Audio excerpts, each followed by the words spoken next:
Hello, everyone. Will Gasper, Hospice of Michigan Grief Support Counselor. And I just wanted to recap from Tuesday night's presentation in the Men Overcoming Loss group. And just a reminder, we are doing doing this group first Tuesdays of every month from 6 to 7:30.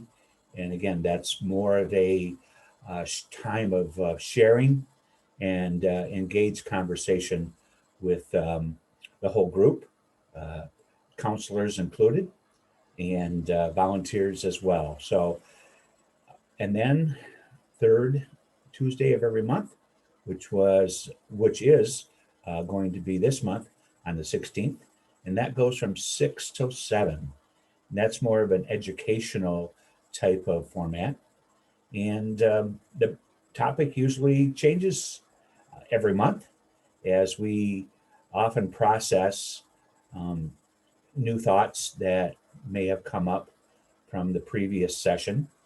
And so feel free to please join us any of those uh, Tuesdays. But we do ask you to register ahead of time by emailing Wes Lawton, WLA, excuse me, WLAWTON at HOM.org, or myself, W. Gasper, at HOM.org. So, on this past Tuesday night, February 2nd, Groundhog's Day, we talked about kind of a recap of our previous session from January about working on new identities and new purposes in life. And so some of the men still said it's still kind of a struggle working on both of those, a new identity and a new purpose in life.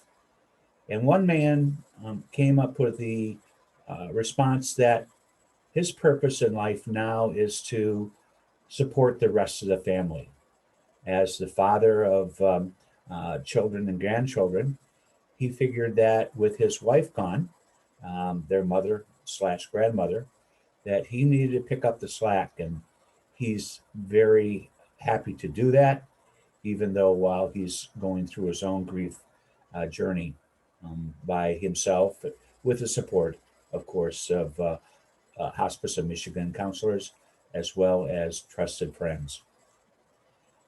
And then we had a question posed by one of the participants that he said since his wife died, he felt a relief that she was no longer suffering and that he no longer had to kind of be there with those additional chores that caregiving gives or requires.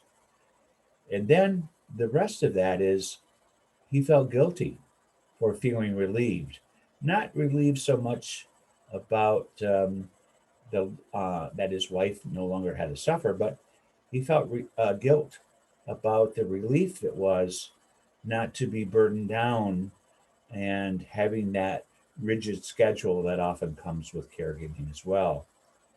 And so, relief for the survivor is kind of a mixed contradicting emotion with the guilt that comes with that um, for feeling relieved. But sometimes we can feel grateful for the release of the pain and suffering that their spouse experienced. So that's certainly commendable and probably pretty normal. But also, what is normal is feeling relief from the care, from all the tasks and the caregiving duties. And then, of course, it's normal to feel guilty about feeling relieved. One of the gentlemen talked about modifying the behavior that he feels since his wife died, and that has helped his thinking as well. Now, he didn't go into the specifics of how he's modified his behavior, but he certainly said that um, by doing things differently than he did during the caregiving days or weeks or months, that it has brought open or actually exposed a new part of his life, his daily life routines. And that has helped a lot in the fact that he doesn't have to think about being at a certain place at a certain time or giving certain medications or doing certain tasks at required times as he had to do with his wife. And another man said that guilt is just a feeling, and feelings are not right or wrong, they are just feelings. And no one has the right to criticize your feelings or question your feelings because we all own our own feelings. And it's normal to have those feelings as a man. But what isn't normal or what society has taught us is that we don't talk about our feelings. And that's where I think we are seeing some change now by observing and hearing what happens during our men overcoming loss groups. We counselors see a change in acceptance of dealing with all the emotions that come with grief and loss. And we're just so um, pleased and honored, privileged actually, that all of you are joining in and sharing, helping each other, being engaged, and benefiting from possibly benefiting. I hope, I certainly hope Wes and I and our volunteers, and I got to include David Keller as well. And we just feel very privileged that we are able to walk with you on your grief journey. And there's additional feelings that one man stated that he feels lonely and empty since his wife died. Empty because before his wife died, he felt complete. He felt whole. He kind of filled in the parts of his personality, the parts of his thinking, and of course, a huge part of his existence here on earth for 13 years before she became ill. And now that she's not there, he feels that emptiness. And of course, loneliness and emptiness are two different emotions. And he feels empty in the fact that she's not there to complete all those things that she completed him completed in him when she was alive. And of course, the big one for him is the empty bed, lonely and empty. Um, she's just not there physically.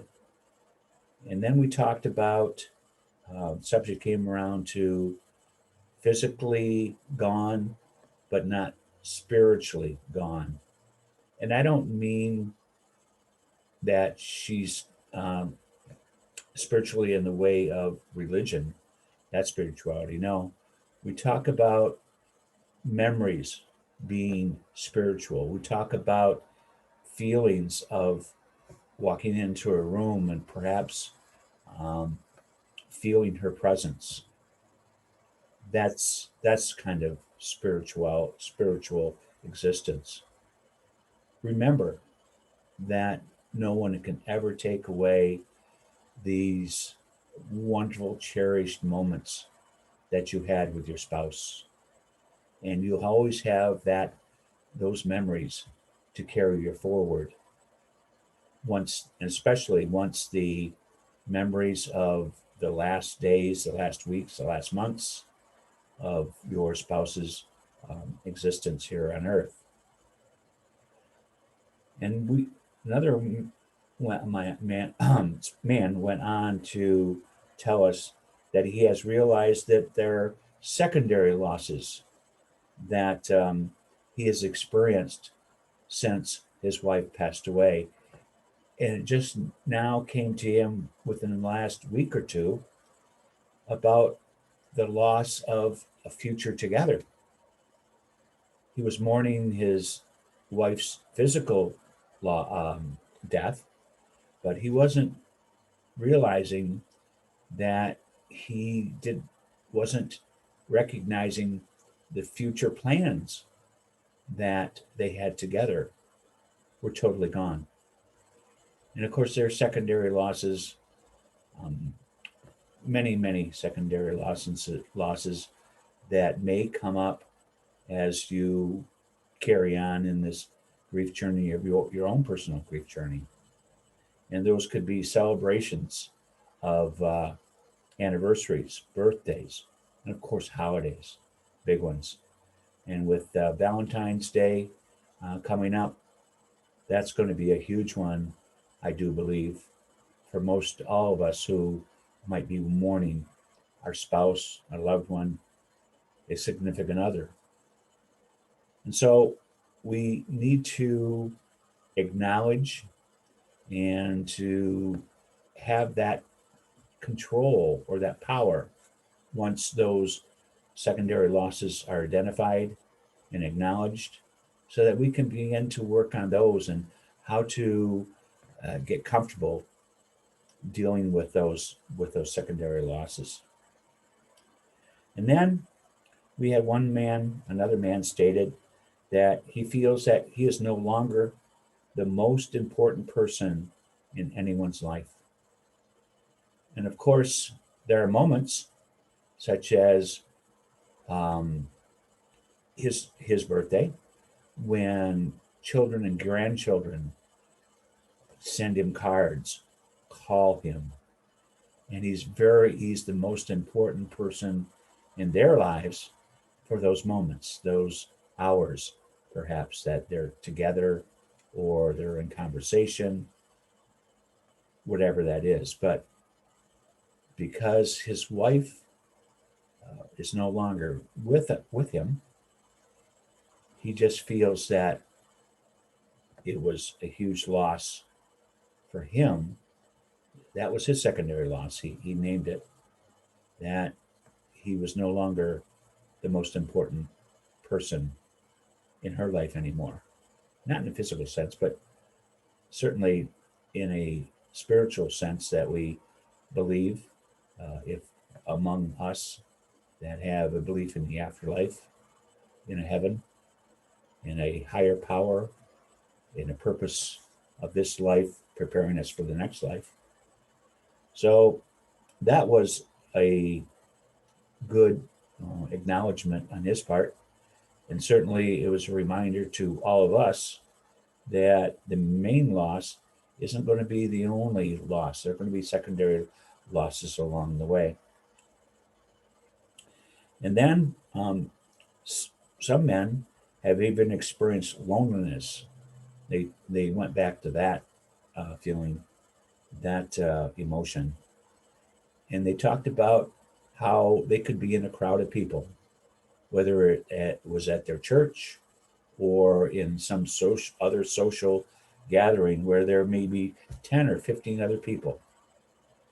But this man would say, and I felt pretty lonely there. I felt out of place because my wife wasn't there with me. And another one stated that he feels terrible about not protecting his spouse, not being able to rescue her during her illness. And someone asked him, "Are you a doctor?" And of course he said no. And then this other first man said, "Well, then how could you save your wife and protect her if even the medical doctors that were in charge of her care could not?" And that was a realization for him but he still had that notion that he should have been able to protect her and to save her and rescue her. And so he was dealing with that. And then our volunteer, Ron Grease, the author of one of our treasured books, From Death to Life, talked about the first step that he in grieving that he came up with, and that is and always will be: believe you can heal.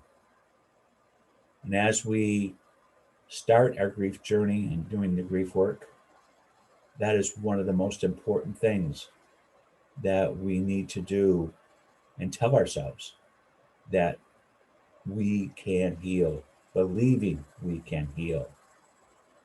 And if we remind ourselves that in our minds, and our minds believe that, then the body will follow. So, gentlemen, I just want to thank you for joining me today on this recap. It was really a very engaged group.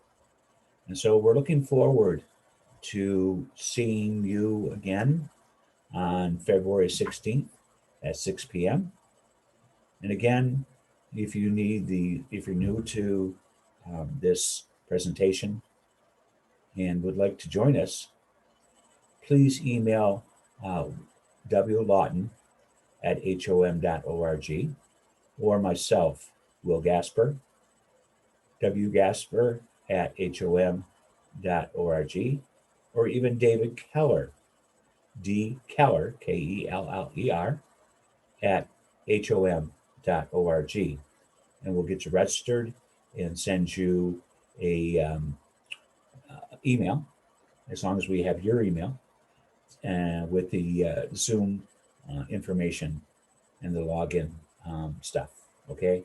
So, everyone, thank you so very much for tuning in. And please take gentle care of yourself. Bye bye.